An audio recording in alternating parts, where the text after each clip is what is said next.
রমাদান মাস চলতেছে, রমজান মাস, রোজার মাস, আল্লাহ তাআলার কাছ থেকে ক্ষমা পাওয়ার মাস। কেমন গুরুত্বপূর্ণ মাস! রাসূল আকরাম সাল্লাল্লাহু আলাইহি ওয়াসাল্লাম একদিন মেম্বারের মধ্যে উঠতেছেন, প্রথম সিঁড়িতে পা দিলেন, নবীজি বললেন আমিন। দ্বিতীয় সিঁড়িতে পা দিলেন, নবীজি বললেন আমিন।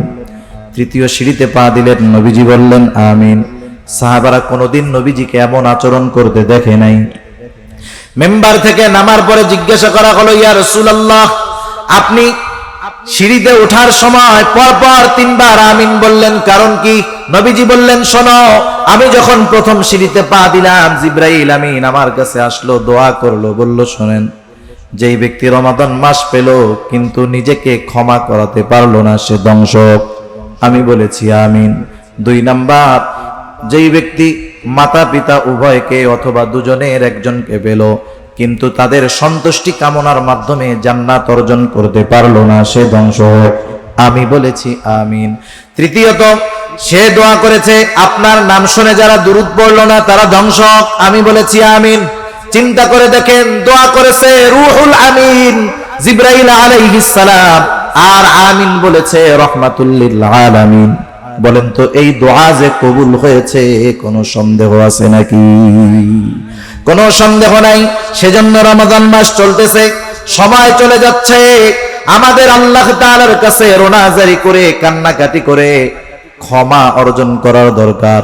সেজন্য হাসি ঠাট্টা তামাশার মধ্যে সময় না কাটাইয়া আল্লাহ তাআলার দরবারে রোনাজারি করার দরকার, কান্নাকাটি করার দরকার। আল্লাহ তাআলা কোরআনুল কারীমের মধ্যে বলেন, ফালইয়াদহাকু কলিলা ওয়ালইয়াবকু কাসীরা।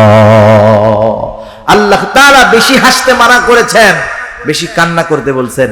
এজন্য এই রমাদান মাস আমরা বিভিন্ন নেক আমলের মাধ্যমে আল্লাহ তাআলার কাছে রোনাজারির মাধ্যমে ক্ষমা প্রাপ্ত মানুষদের তালিকায় জানি আমাদের নামটা অন্তর্ভুক্ত হয়, সেই চিন্তা করার দরকার আছে না নাই?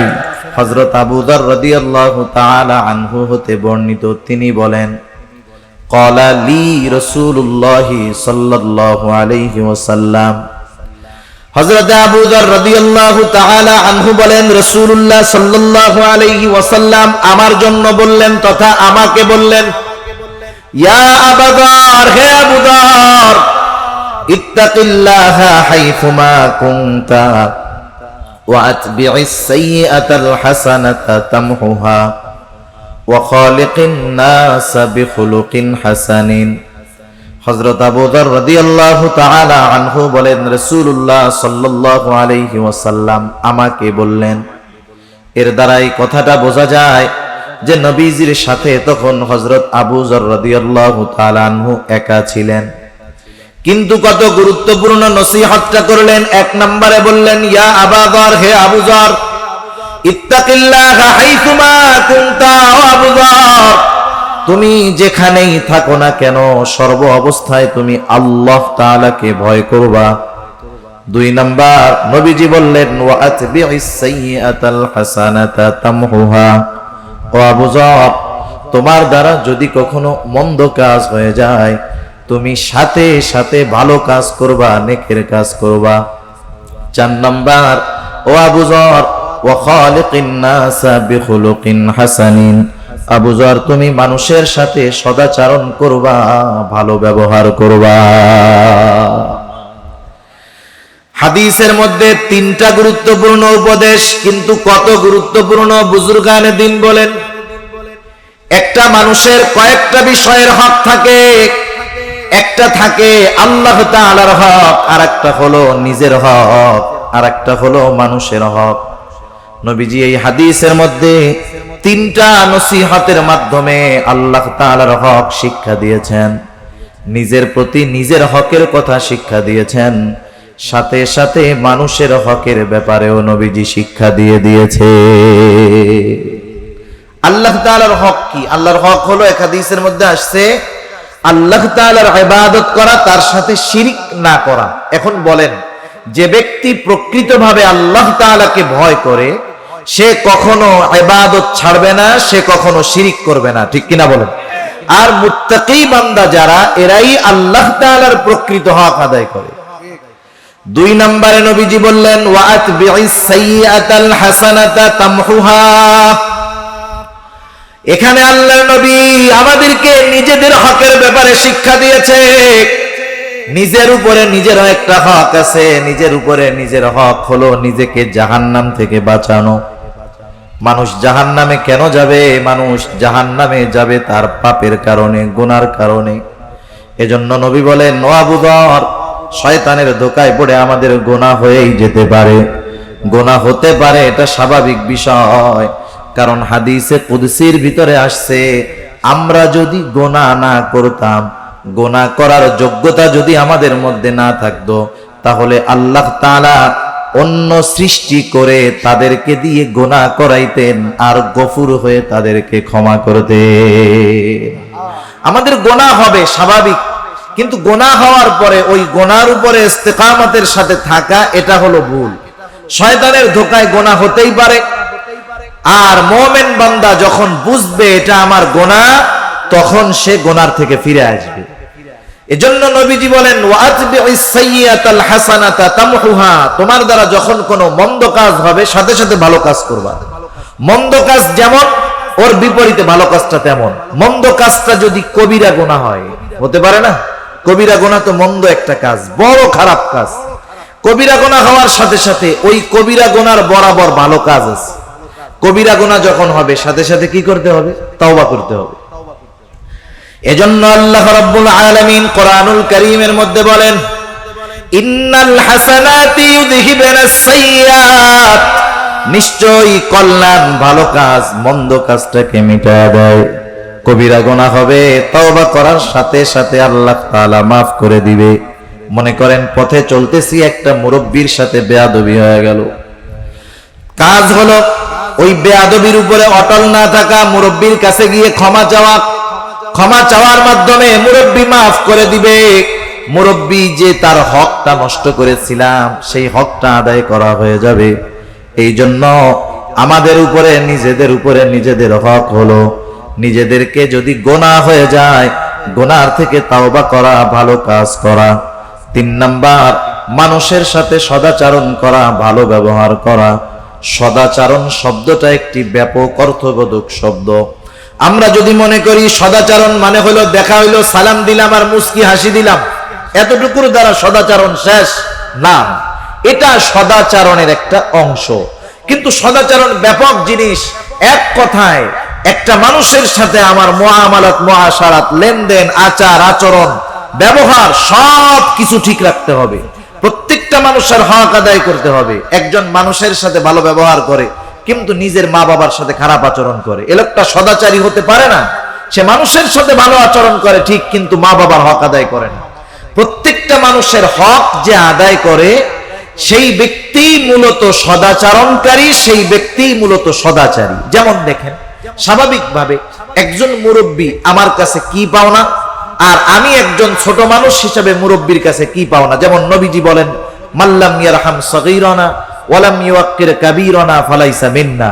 নবীজি বলেন যে ছোটকে স্নেহ করে না, ছোটকে দয়া করে না, ছোটর উপরে রহম করে না, আর যে বড়কে সম্মান করে না, নবীজি বলেন সে আমার উম্মত নয়। তাহলে সদাচরণ হলো বড়কে আমি শ্রদ্ধা করব, সম্মান করব, সেটা সে আমার কাছে প্রাপ্য, এটা তার হক।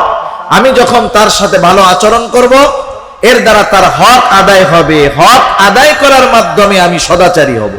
আবার যিনি ছোট, তার সাথে আমি স্নেহ, মায়া, মমতা, বাঁকা আচরণ করব, এটা তার পাওনা আমার কাছে। আমি যখন তার সাথে ভালো আচরণ করব, এটা ছোটর হক আদায় হবে, সদাচরণ করা হবে।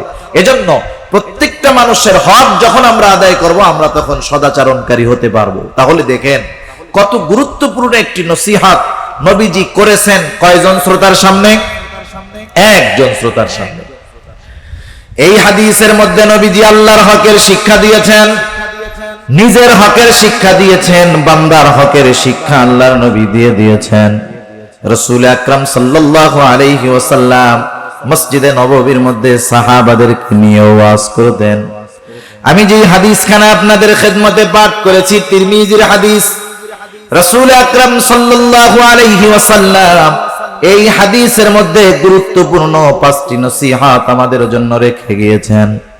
হযরত আবু হুরায়রা রাদিয়াল্লাহু তাআলা আনহু হতে বর্ণিত হাদিস, তিনি বলেন রাসূল আকরাম সাল্লাল্লাহু আলাইহি ওয়াসাল্লাম মসজিদে নববীর মধ্যে বসা সাহাবাদেরকে উদ্দেশ্য করে নবীজি বলতেছেন, মান ইয়াখুযু আন্নি হাউলাইল কালিমাত। নবীজি বলতেছেন, তোমাদের মধ্যে এমন কে আছে যে আমার থেকে এই কথাগুলাকে নিবে, গ্রহণ করবে? তবে শর্ত হলো ফায়ামালু বিহিন, কথাগুলোর উপরে আমল করতে হবে। শুধু তাই নয়, আও ইউআল্লিমু মান ইয়ামালু বিহিন, আর যে আমল করতে চায় তাকে কথাটা শিখায়া দিতে হবে। নিজে কথাগুলোর উপরে আমল করবে, অন্য কেউ যদি আমল করতে চায় তাকেও কথাগুলো শিখায়া দিবে। হযরতে আবু হুরায়রা রাদিয়াল্লাহু তাআলা আনহু বলেন, আমি বললাম, আনা ইয়া রাসূলুল্লাহ, হে আল্লাহর রাসূল, আমি আছি, কথাগুলো আমি নিজে আমল করব, সাথে সাথে যারা আমল করতে চায় তাদেরকেও আমি শিখায়া দিব। হযরত আবু হুরায়রা রাদিয়াল্লাহু তাআলা দেখেন, আল্লাহর নবীর সাহচর্য ছিলেন মাত্র 3 বছরের কিছু বেশি হবে এরকম, কিন্তু সবচাইতে বেশি হাদিস বর্ণনাকারী উনি, ঠিক না? একটু আগে হযরত আমার আগে যে বিষয় আলোচনা করতেছিলেন সুহবতের ব্যাপারে, নবীজির সাথে তো আরো অনেকে ছিলেন, কিন্তু আবু হুরায়রা রাদিয়াল্লাহু তাআলা আনহু চম্বুকের মতো লাগাছিল নবীজির সাথে, চম্বুকের মতো, যার কারণে সর্বাধিক হাদিস বর্ণনাকারী হযরতে আবু হুরায়রা রাদিয়াল্লাহু তাআলা আনহু। সেজন্য সুহবতের বড় দাম। আমরা বুজুর্গানে দিন আহলে হক উলামায়ে কিরামের সাথে সম্পর্ক রাখবো, থাকবো। আমরা অনেক সময় মনে করি সুহবত মনে হয় পীর সাহেব হুজুর আসলে তার সাথেই থাকতে হবে, শুধু তা না, বিষয়টা এমন না। আপনার মসজিদের ইমাম যিনি, আপনি যার পিছনে নামাজ পড়েন তিনি মুত্তাকি মানুষ না?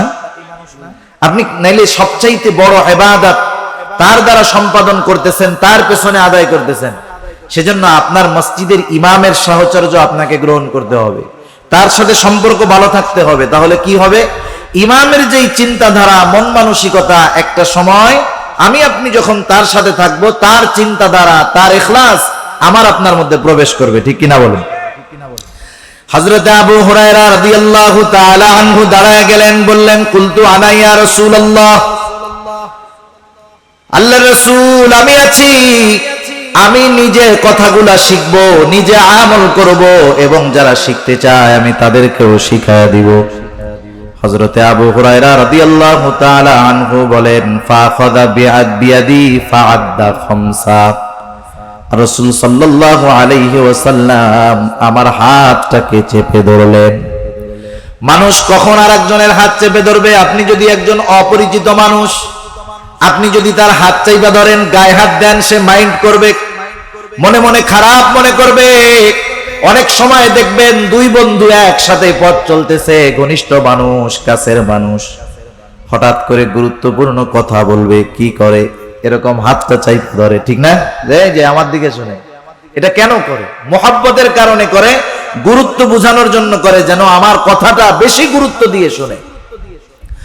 হযরত আবু হুরায়রা রাদিয়াল্লাহু তাআলা আনহু বলেন, ফাখাযা বিয়াদি ফাআদ্দা খামসা, নবীজি আমার হাতটাকে চেপে ধরলেন, গুনে গুনে 5টা নসিহত নবীজি করলেন। কয়টা নসিহত?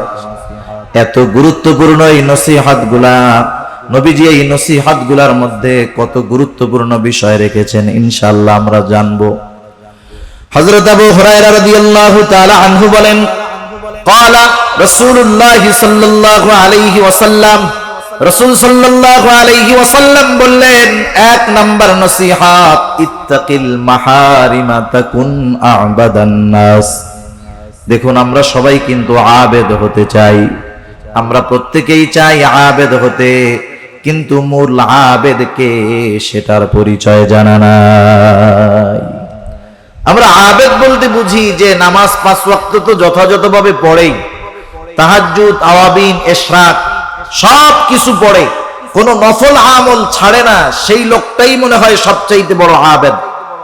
বিষয়টা কিন্তু এটা না। যারা এটা করে তারা তো ভালোর উপরে ভালো, নূরুন আলা নূর। কিন্তু যেই মানুষগুলা ইবাদত কম করে তারাও আবেদ হতে পারে। আমরা অনেক সময় মনে করি সফলতার জন্য অনেক ইবাদত প্রয়োজন, না, সফলতার জন্য ভেজাল মুক্ত ইখলাসওয়ালা ইবাদত প্রয়োজন, ঠিক কিনা বলে? মুসনাদে আহমদের একটা হাদিস শোনায় আপনাদের। একাধিকবার হাদিসটা আসছে। রাসূল আকরাম সাল্লাল্লাহু আলাইহি ওয়াসাল্লাম একদিন ফজরের নামাজের পূর্ব মুহূর্তে সাহাবাদেরকে নিয়ে মসজিদের মধ্যে বসা। নবীজি হঠাৎ করে বলতেছেন, এখন যেই ব্যক্তি দরজা দিয়ে প্রবেশ করবে সে জান্নাতি। এই ঘোষণা দেওয়ার সাথে সাথে সব সাহাবীর নজর চলে গেল দরজার দিকে।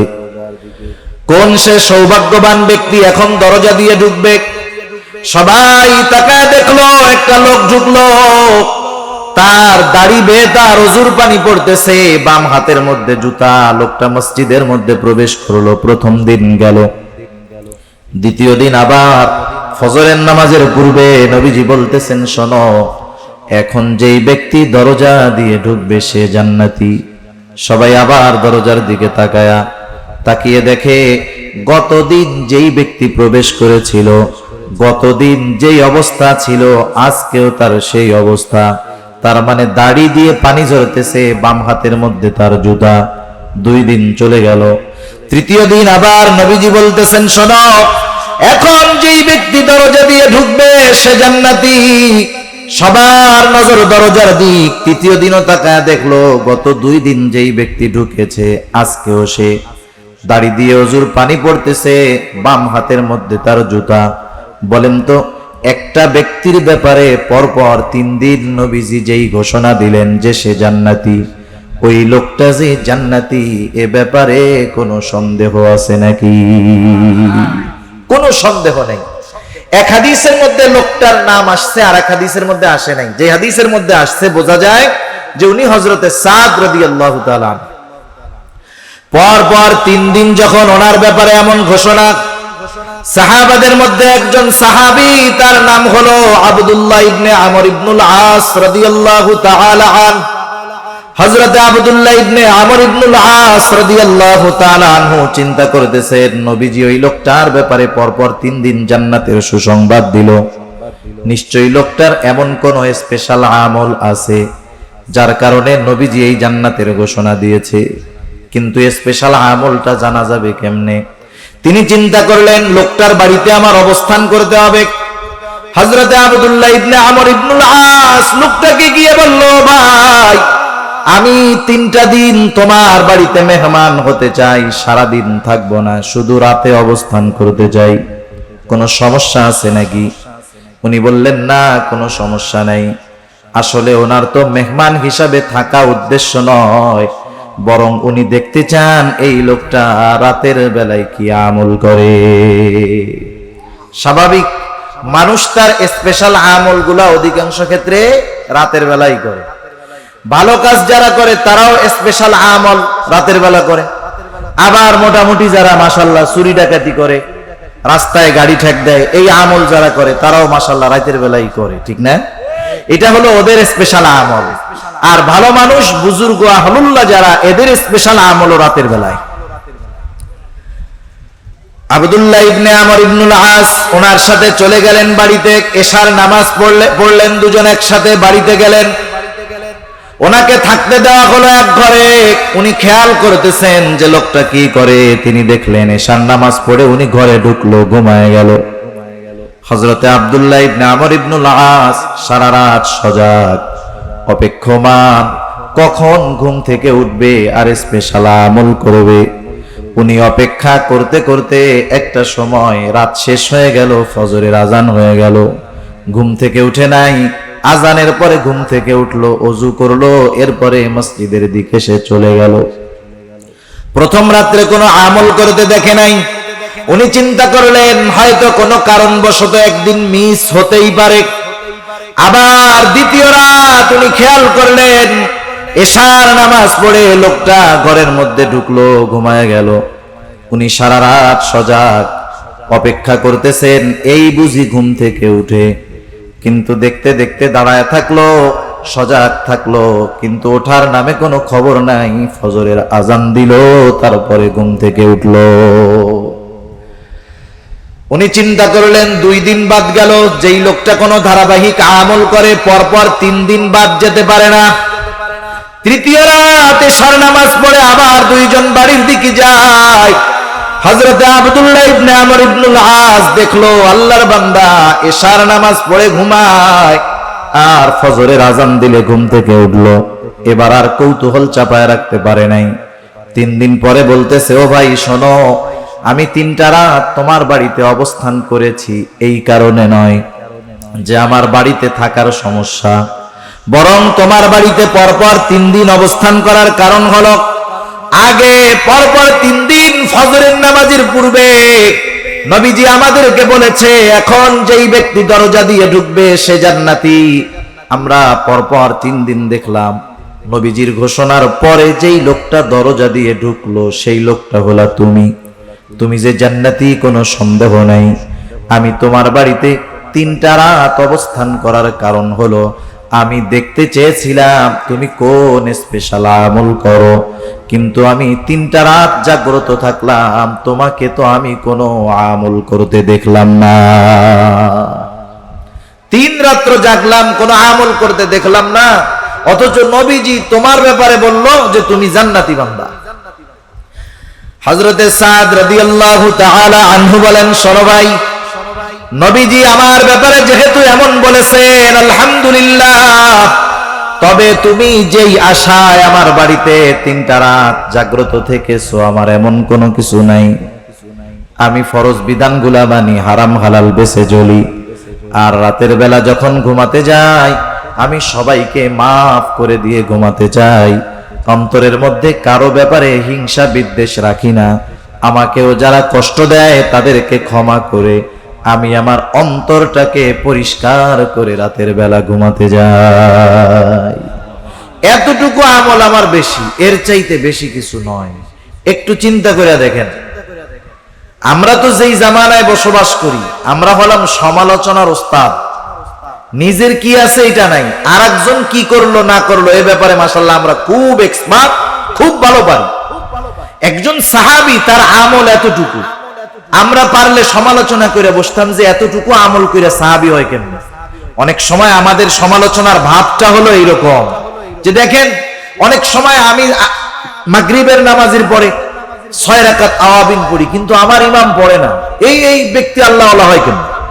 আমরা মনে করি বুজুর্গ আল্লাহওয়ালা হওয়ার জন্য অতিরিক্ত নফল ইবাদত দরকার। হ্যাঁ দরকার, তবে কারো অন্তর যদি পরিষ্কার থাকে ওই লোকটা অল্প আমলের দ্বারা আল্লাহর ওলি হয়ে যেতে পারে, ঠিক কিনা বলেন? তা যাই হোক, যে কথার থেকে গেলাম যে সফল হওয়ার জন্য আবেদ হওয়ার জন্য অনেক ইবাদতের দরকার হয় এমনটা নয়। নবীজি সেজন্য বললেন ইত্তাকিল মাহারিমা তাকুন আবাদান নাস। ও আবু হুরায়রা, হারাম বিষয় থেকে নিষিদ্ধ বিষয় থেকে বাঁচো, তাহলে কি হবে? তাকুন আবাদান নাস, মানুষের মধ্যে তুমি সবচাইতে বড় আবেদ হয়ে যাবা। বিষয়টা দাঁড়াইলো কি? মূলত ইবাদত করে আবেদ হওয়া যায় না, গোনাহ ছাড়ে আবেদ হতে হয়। একজন মানুষ নামাজ পড়ে সব কিছু করে, কিন্তু সে গোনাহ করে, নিজে পর্দা করে না, ঘরে পর্দা নাই, এমন কিছু কাজ করে যেটা কোরআন সুন্নাহ বিরোধী, আল্লাহ বেজার হয়। এই লোকটা যত ইবাদত করুক না কেন, ও নিজেকে যত আবেদ মনে করুক না কেন, গোনাহ ছাড়তে পারে নাই, ও আবেদ হতে পারে নাই, ঠিক কিনা বলো? আরেকজন 5 ওয়াক্ত নামাজ পড়ে, কৃষি কাজ করে, হারাম হালাল বেঁচে চলে, আইল ঠেলে না, আরেকজনের হক নষ্ট করে না, আত্মীয় স্বজনের হক নষ্ট করে না, শরীয়তের উপরে চলার চেষ্টা করে, ওই কৃষক, ওই রিকশাওয়ালা, ওই ভ্যানওয়ালা, ওই দোকানদার, ওই তাহাজ্জুদ গুজারির চাইতে উত্তম যে তাহাজ্জুদ পড়ে আর গুনাহ করে, ঠিক কিনা বলেন? সেজন্য নবীজি বললেন ইত্তাকিল মাহারিমা তাকুন আবাদান নাস, নিষিদ্ধ বিষয় থেকে বাঁচো, মানুষের মধ্যে সবচাইতে বড় আবেদ হয়ে যাবা। এজন্য আমরা স্বাভাবিক, আমাদের দেশের মানুষ অনেক টাকা পয়সার মালিক না, কেউ কৃষি কাজ করে, কেউ সিএনজি চালায়, অটো চালায়, কেউ ব্যবসা করে। ওরে ভাই, এই মানুষগুলারও আবেদ হওয়া কঠিন না।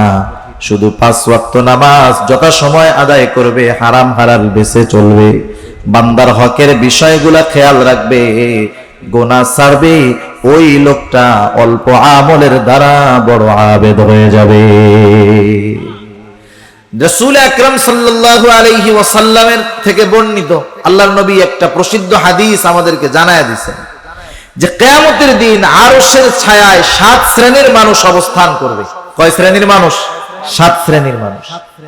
এর মধ্যে এক শ্রেণীর মানুষ হলো রাজুলুন কলবুহু মুআল্লাকুন ফিল মাসাজিদ।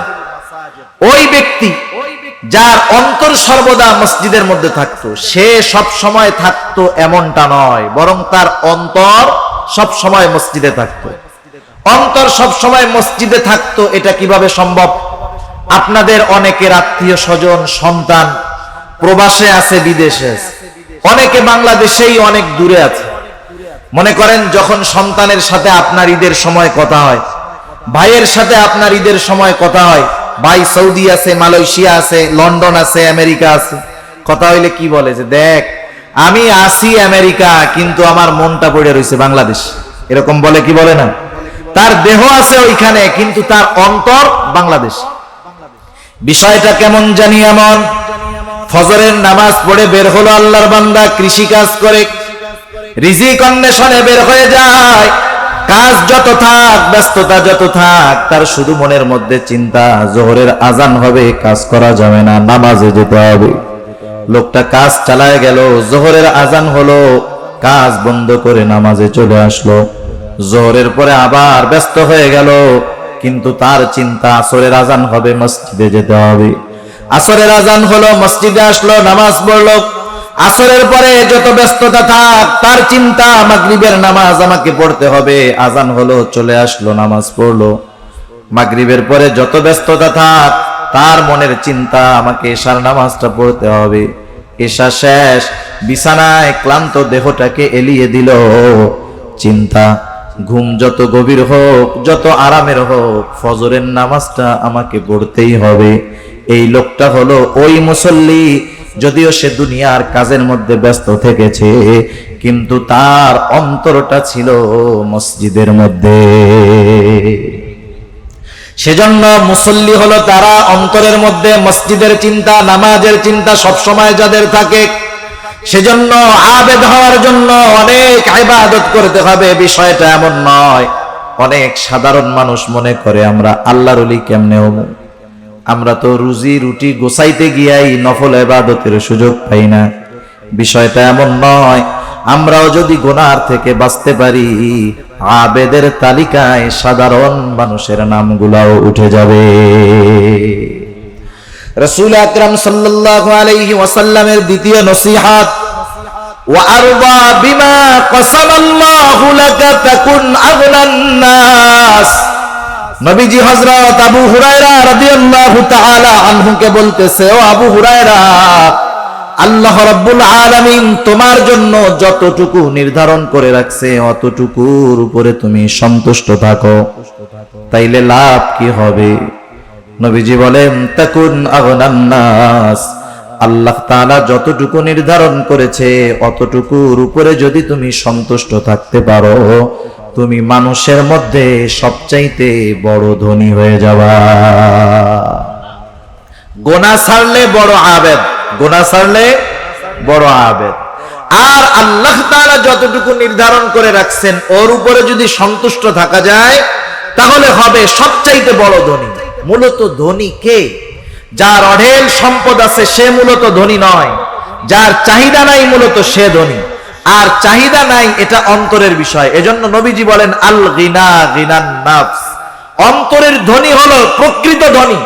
যারা অঢেল টাকার মালিক, সম্পদের মালিক, খোঁজ নিয়ে দেখবেন এদের ব্যাংক লোনের, ব্যাংক ঋণের শেষ নাই, চাহিদার শেষ নাই। 5টা বাড়ি আছে, আরো 5টা হওয়ার চিন্তা ভাবনা তার। রাসূল আকরাম সাল্লাল্লাহু আলাইহি ওয়াসাল্লাম এক হাদিসের মধ্যে বলেন, বনি আদমের পেট কবরের মাটি ছাড়া ভরবে না। সে যদি স্বর্ণের একটা জমিন পায়, ও আরেকটা স্বর্ণের জমিনের আশা করবে। সেজন্য বনি আদমের পেট কিছুতে ভরবে না। বনি আদমের পেট ভরাতে পারে একমাত্র কবরের মাটি, ঠিক কিনা বলে?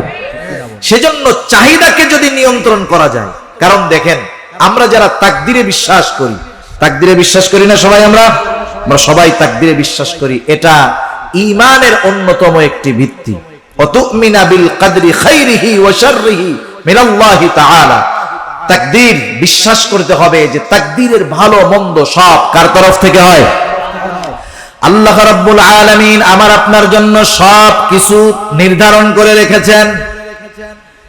অনেক ক্ষেত্রে যারা তাকদীরে বিশ্বাস করে না তারা প্রচেষ্টা এবং পরিশ্রমে বিশ্বাসী। তারা এই কথা বিশ্বাস করে যে আমার প্রচেষ্টা, আমার চেষ্টা, আমার পরিশ্রমের মাধ্যমেই আমার সফলতা আসবে। কিন্তু মুমিন প্রচেষ্টাকেও তাকদীরের একটা অংশ মনে করে। আমি প্রচেষ্টা করব, মেহনত করব, পরিশ্রম করব, তাকদীরে যদি আল্লাহ তাআলা লিখে রাখে তাহলেই আমি সেটা পাবো। তাকদীরে বিশ্বাসী মানুষগুলা ডিপ্রেশন মানে টেনশনে ভোগে কম। তাকদীরে বিশ্বাসী মানুষগুলা স্ট্রোক করে কম। হার্ট স্ট্রোক করে না, হার্ট অ্যাটাক করে না। যারা তাকদীরে বিশ্বাস করে এই ধরনের মানুষগুলা এই ধরনের রোগ থেকে মুক্ত থাকে বেশি। আজকে সারা দুনিয়ার মধ্যে আত্মহত্যার প্রবণতা দিন যাচ্ছে আর বাড়তেছে। আপনারা যারা পত্রপত্রিকা পড়েন, সোশ্যাল মিডিয়ায় আপনারা যারা দেখেন, কত রকমের আত্মহত্যা হইতেছে। কেউ জীবনের কাহিনী বলে নিজের রিভলভার দিয়ে ফেসবুকের লাইভে মাথায় গুলি করে আত্মহত্যা করতেছে। বিভিন্ন দেশ, যেই দেশগুলোকে আমরা উন্নত দেশ বলে থাকি, জাপান বলেন, সুইডেন বলেন, ফিনল্যান্ড বলেন, এই দেশগুলা হলো প্রযুক্তি এবং শান্তির দিক দিয়ে দুনিয়াবি মানুষদের ভাষ্য অনুযায়ী সবচাইতে ভালো দেশ। জাপান প্রযুক্তির দেশ, সুইডেন কত ভালো দেশ। আমরা মনে করি ওই সব দেশে শান্তি। না না, ওই সব দেশগুলাতে আত্মহত্যার প্রবণতা বেশি। তারা ডিপ্রেশন, টেনশনে ভোগে বেশি। এর একটা কারণ কি দেখেন, আমরা যারা তাকদীরে, কিন্তু ওরা তো তাকদীরে বিশ্বাস করে না, ওরা কর্মে বিশ্বাস করে, পরিশ্রমে বিশ্বাস করে। ওর যখন লস হয়, ওর পরিশ্রম বাড়ায় অথবা ডিপ্রেশন, টেনশনে চলে যায়, তখন ক্ষতি কি? ওরা আত্মহত্যা করতে চায়। ইউরোপের অনেক দেশে সরকারিভাবে আত্মহত্যার বৈধতা আছে। একজন মানুষ আত্মহত্যা করতে চায়, মরতে চায়, সিস্টেম কি? সে প্রথম ওই দেশের প্রশাসন বরাবর আবেদন করবে যে আমি এই কারণে ডিপ্রেশনে ভুগতেছি, আমি আর দুনিয়াতে থাকতে চাই না, আমি মারা যেতে চাই, আমি সুইসাইড করতে চাই। কারণগুলা দেওয়ার পর সে উল্লেখ করবে যে কিভাবে মরতে চায়। সে কি ইলেকট্রিক শর্টে মরবে, নাকি গলায় দড়ি নিয়ে মরবে, নাকি ফায়ারিং স্কোয়াডে দাঁড়া করে তাকে ব্রাশ ফায়ার করে মারা হবে। সে অপশনে টিক করে যে আমি এইভাবে মরতে চাই। এরপরে সে আবেদনটা জমা দেয়। জমা দেওয়ার পরে প্রশাসন যদি মনে করে যে না, তার যথোপযুক্ত কারণ আছে, তাহলে তাকে তারা আত্মহত্যার ব্যবস্থা করে দেয়। এই প্রযুক্তি করতে গিয়ে গত বছর দেখলাম একটা মেশিন আবিষ্কার হলো, যেই মেশিনের মধ্যে দিয়ে যদি মানুষকে মারা হয়, যন্ত্রণাবিহীন নাকি মৃত্যুবরণ করতে পারে। এটা আপনারা অনেকে হয়তো জেনে থাকবেন। একটা মেশিন আবিষ্কার হয়েছে, ওই মেশিনের মধ্যে যদি কেউ মারা যায় যন্ত্রণা হয় না। আচ্ছা বলেন তো, ওই মেশিনে মরলে যন্ত্রণা হয় না, এই খবর যদি কোনো জীবিত ব্যক্তি দেয়, এটাকে বিশ্বাস করা যাবে? কমপক্ষে একজন মৃত ব্যক্তি দিতে হবে যে ওই মেশিনে মরছে। এমন কোন লোকটা সে, তাকে আমরা পাইলাম না যে ওই মেশিনে মইরা খবর দিল যে আমি মরছি, আমার কষ্ট হয় নাই। মনে রাখবেন, কেউ যদি এই কথা বিশ্বাস করে যে ওই মেশিনে মরলে কষ্ট হবে না, তার কোরআনের সাথে তার সাংঘর্ষিক হবে, ঈমান চলে যাবে। কারণ কি, আল্লাহ তাআলা কোরআনুল কারীমের মধ্যে সূরাতুল কাফ 26 নম্বর পারা, আল্লাহ রাব্বুল আলামিন বলেন, ওয়াজাআত সাকরাতুল মাউতি বিল হক। আল্লাহ রাব্বুল আলামিন সাকারাতে মাউত, মৃত্যুর যন্ত্রণা যে হবে, আল্লাহ তাআলা এটা জানিয়ে দিয়েছেন, কোনো সন্দেহ নাই। শুধু তাই না, রাসূল আকরাম সাল্লাল্লাহু আলাইহি ওয়াসাল্লামের মৃত্যুকালীন ঘটনা হয়তো আপনারা জানেন। সেজন্য দেখেন, রাসূল আকরাম সাল্লাল্লাহু আলাইহি ওয়াসাল্লাম পর্যন্ত বলেছেন, হ্যাঁ নিঃসন্দেহে মৃত্যু যন্ত্রণা বড় কষ্টের, সেজন্য মৃত্যুর যন্ত্রণা হবে, কোনো সন্দেহ নাই। যে কথার থেকে গেলাম, ওই মানুষগুলা ডিপ্রেশনে ভুগে আত্মহত্যা করতে যায়, কারণ তাদের চাহিদা তারা মনে করে শুধু প্রচেষ্টার মাধ্যমে পূরণ হয়। কিন্তু আমরা তাকদীরে বিশ্বাস করি যে আমার চেষ্টা, আমার মেধা, আমার শ্রম আমাকে সফলতা দিতে পারে না, সফলতা দিতে পারে কে? আমার তাকদীরে যদি কল্যাণ থাকে কেউ ঠেকাতে পারবে না, আমার তাকদীরে যদি অকল্যাণ থাকে তাও কেউ ঠেকাতে পারবে না। এই জন্য চাহিদার লাগাম যদি আমি টেনে ধরতে পারি, যে আমার জন্য যতটুকু বরাদ্দ এটা আল্লাহ কর্তৃক, আমি যা খাই যা পাই, যেই বাড়ি আমার আছে এটা আমার আল্লাহ প্রদত্ত। এই বিশ্বাসটা যদি আমি অন্তরের মধ্যে আনতে পারি, আল্লাহ প্রদত্ত বিষয়ের উপরে যদি সন্তুষ্ট আমি থাকতে পারি, আমি মানুষের মধ্যে সবচাইতে বড় ধনী হয়ে যেতে পারবো। যার চাহিদা আছে সে কখনো ধনী হতে পারে না। যেই মানুষটা সর্ব অবস্থায় বলতে পারে আলহামদুলিল্লাহ আলা কুল্লি হাল, ওই লোকটাই প্রকৃত ধনী, ঠিক কিনা বলে? এখন নিজের ধনী মনে করার সুযোগ কি? দুনিয়াবি কিছু সিস্টেম তো আছে।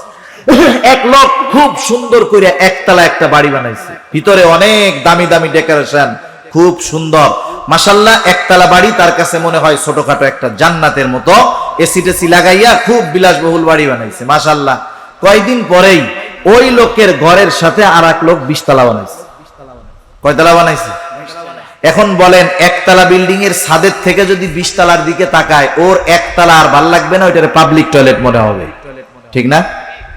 এখন একতলা বিল্ডিং থেকে 20 তলা, তার মানে উপরের দিকে যখন তাকাইলো নিজেরটারে কিছুই মনে হয় না। এখন মনে করেন ওই লোকটা যদি নিচের দিকে তাকাইতো, একতলা বাড়িওয়ালা যদি টিনের ঘরওয়ালার দিকে তাকাইতো, মাটির ঘরওয়ালার দিকে তাকাইতো, তার ঘরটা তার কাছে জান্নাত মনে হতো। আবার টিনের ঘরওয়ালা যখন পাকা দেওয়ালওয়ালা বাড়িওয়ালার দিকে তাকায় তার কষ্ট লাগে। কিন্তু এই টিনের ঘরওয়ালা যদি ঢাকা শহরের ফুটপাতে হাজারো মানুষ শুয়ে আছে, তাদের দিকে তাকাইতো যে আহারে আমার তো মাথা গোজার মতো একটা জায়গা আছে, ঘর আছে, কিন্তু এই লোকগুলা রোদ নাই বৃষ্টি নাই এখানে শুয়ে আছে, তাইলে ওই টিনের ঘরটা তার কাছে জান্নাতের মতো মনে হতো। এটা দুনিয়ার সবকিছুর সিস্টেমটা এরকম। আজকে সমাজে অনেক পাপ আছে, কথায় তো কথা আসে, আশেপাশের অনেক কথাই মাথায় আসে, সব কথা বলার সুযোগও নাই, সময়ও নাই, কিছু কথা না বললেই নয়। আজকের সমাজে আমরা যেই গুনাহগুলা, যেই পাপগুলা, কিছু পাপ আছে সামাজিক পাপ, কিছু পাপ আছে ব্যক্তিগত পাপ, কিছু পাপ আছে জাতীয় পাপ, কিছু পাপ আছে আন্তর্জাতিক পাপ। তো যাই হোক, দেখেন ব্যক্তিগত পাপ, সামাজিক পাপের মধ্যে একটা পাপ হলো পরকিয়া। আছে না এই জঘন্য পাপ সমাজে? এটা কেন হয়? অনেক ক্ষেত্রে সমাজের মধ্যে অনেক পাপের মধ্যে একটা পাপ, স্বামী স্ত্রীর মধ্যে সম্পর্ক ভালো নাই, এটা কেন হয়? এটার কারণ হলো দেখেন, ওই একতলা বাড়িওয়ালা, ওই সুন্দর বাড়িওয়ালাও যখন 20 তলার দিকে তাকায়, এই সুন্দর বাড়ি একতলাওয়ালার বাড়িটাও তখন তার কাছে খারাপ লাগে। নজর হলো এমন এক জিনিস, শয়তান যখন ঘরে স্ত্রী থাকার পরেও সে পরস্ত্রী, পর নারীর দিকে যখন নজর দেয়, ওই নারী যত খারাপ হোক না কেন দেখতে, শয়তান ওই পর নারীকে তার চোখে সুন্দরভাবে সাজায় দেয়। হাদিসের মধ্যে আসছে, যখন কোন নারী রাস্তায় বের হয়, বেপরদায় চলে, আল্লাহর নবী বলেন ইস্তাশরাফাহাশ শাইতান, মানুষের চোখে শয়তান তাকে সুন্দরী বানায় দেয়। সেজন্য নজর হেফাজতের মাধ্যমে পারিবারিক শান্তি পাওয়া যায়, নজর হেফাজতের মাধ্যমে গুনার থেকে বাঁচা যায়, নজর হেফাজতের মাধ্যমে নফসকে নিয়ন্ত্রণ করা যায়, ঠিক কিনা বলেন? এজন্য আমি আপনি যদি আমার আপনার নিচের মানুষগুলার দিকে তাকাই, যারা আমার আপনার চাইতে কষ্টে আছে তাদের দিকে যদি তাকাই, তাহলে আমাকে ধনী মনে হবে। আর আল্লাহ তাআলা যেটা দিয়েছেন এটার উপরে যদি আমি সন্তুষ্ট থাকি, তাহলে আমার অন্তরের মধ্যে ধনাত্মতার ভাব আসবে। আর একটা জিনিস আমি মনে রাখবো, প্রত্যেকটা মানুষকে যতটুকু দেন আল্লাহ তাআলাই দেন। আর একটা কাজ আমাদের মধ্যে হয় হিংসা। হিংসা, আমার একতলা বাড়ি, আমার পাশের বাড়িওয়ালা 2 তলা করেছে, আমার মধ্যে হিংসা আসে। মনে রাখবেন, ওই 2 তলাওয়ালা বাড়ির মালিককে 2 তলা করার তৌফিক দিয়েছে কে? আল্লাহ তাআলা দিয়েছে। আমাকেও আল্লাহ তাআলা 1 তলা করার তৌফিক দিয়েছে। আমি যদি, আপনি কেন কান্না করেন? নবীজি তো আপনার ব্যাপারে এমন সুসংবাদ দিয়েছে, আপনি কেন কান্না করেন? হযরত ওসমান রাদিয়াল্লাহু তাআলা আনহু বলতেন, শোনো ভাই, নবীজি জান্নাতের সুসংবাদ দিয়েছেন ঠিক, কিন্তু এই কবরে আমার সাথে কেমন আচরণ করা হবে নবীজি এটা বলেন নাই। সেজন্য আমরা এখন রমাদান মাস চলতেছে, রমজান মাস, রোজার মাস, আল্লাহ তাআলার কাছ থেকে ক্ষমা পাওয়ার মাস। কেমন গুরুত্বপূর্ণ মাস! রাসূল আকরাম সাল্লাল্লাহু আলাইহি ওয়াসাল্লাম একদিন মেম্বারের মধ্যে উঠতেছেন, প্রথম সিঁড়িতে পা দিলেন, নবীজি বললেন আমিন। দ্বিতীয় সিঁড়িতে পা দিলেন, নবীজি বললেন আমিন। তৃতীয় সিঁড়িতে পা দিলেন, নবীজি বললেন আমিন। সাহাবারা কোনোদিন নবীজিকে এমন আচরণ করতে দেখে নাই। মেম্বার থেকে নামার পরে জিজ্ঞাসা করা হলো, ইয়া রাসূলুল্লাহ, আপনি সিঁড়িতে ওঠার সময় পরপর 3 বার আমিন বললেন, কারণ কি? নবীজি বললেন, শোনো, আমি যখন প্রথম সিঁড়িতে পা দিলাম, জিবরাইল আমিন আমার কাছে আসলো, দোয়া করলো, বলল, শোনেন, যেই ব্যক্তি রমাদান মাস পেল কিন্তু নিজেকে ক্ষমা করাতে পারলো না, সে ধ্বংসক। আমি বলেছি আমিন। 2 নাম্বার, যেই ব্যক্তি মাতা পিতা উভয়কে অথবা দুজনের একজনকে পেল কিন্তু তাদের সন্তুষ্টি কামনার মাধ্যমে জান্নাত অর্জন করতে পারলো না, সে ধ্বংস হোক। আমি বলেছি আমিন। তৃতীয়ত, সে দোয়া করেছে, আপনার নাম শুনে যারা দুরূদ পড়লো না তারা ধ্বংস হোক। আমি বলেছি আমিন। চিন্তা করে দেখেন, দোয়া করেছে রুহুল আমিন জিবরাইল আলাইহিস সালাম, আর আমিন বলেছে রাহমাতুল লিল আলামিন। বলেন তো, এই দোয়া যে কবুল হয়েছে কোনো সন্দেহ আছে নাকি? কোনো সন্দেহ নাই। সেজন্য রমাদান মাস চলতেছে, সময় চলে যাচ্ছে, আমাদের আল্লাহ তাআলার কাছে রোনাজারি করে কান্নাকাটি করে ক্ষমা অর্জন করার দরকার। সেজন্য হাসি ঠাট্টা তামাশার মধ্যে সময় না কাটাইয়া আল্লাহ তাআলার দরবারে রোনাজারি করার দরকার, কান্নাকাটি করার দরকার। আল্লাহ তাআলা কোরআনুল কারীমের মধ্যে বলেন, ফালইয়াদহাকু কলিলা ওয়ালইয়াবকু কাসীরা।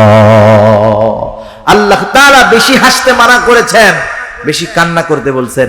এজন্য এই রমাদান মাস আমরা বিভিন্ন নেক আমলের মাধ্যমে আল্লাহ তাআলার কাছে রোনাজারির মাধ্যমে ক্ষমা প্রাপ্ত মানুষদের তালিকায় জানি আমাদের নামটা অন্তর্ভুক্ত হয়, সেই চিন্তা করার দরকার আছে না নাই?